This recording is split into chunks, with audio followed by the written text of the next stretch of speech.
Drug testing changes, repository woes, and more Ban the Box. It's all coming up in today's Screening News Update.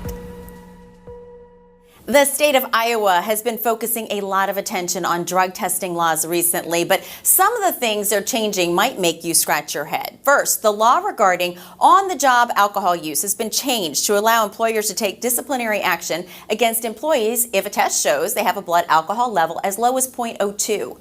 Before this amendment, employers couldn't take adverse action unless an employee was found to have a BAC of 0.04 or higher.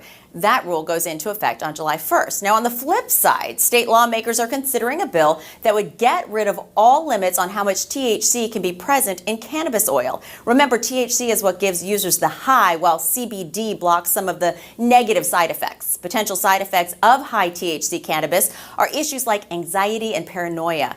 The proposed bill would also make medical cannabis oil exempt from state sales tax and allow doctors to prescribe it for any condition they want. Sale of the oil begins later this year.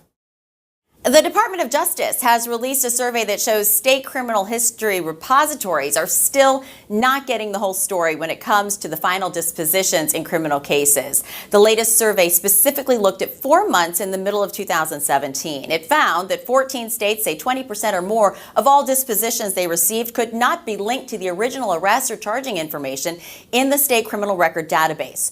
13 states say they don't even know how many dispositions can't be linked. Results of felony cases are slow to be entered into some databases, and some take as long as a year. The study also found that more than 2 million cases in 23 states were left hanging because their dispositions were never processed. This should serve as yet another reminder that databases can only give you a piece of the background check puzzle and should not be depended on as the only source.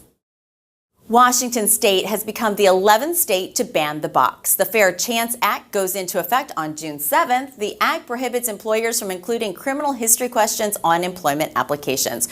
Questions may not be asked until it's determined that the applicant is otherwise qualified for the position.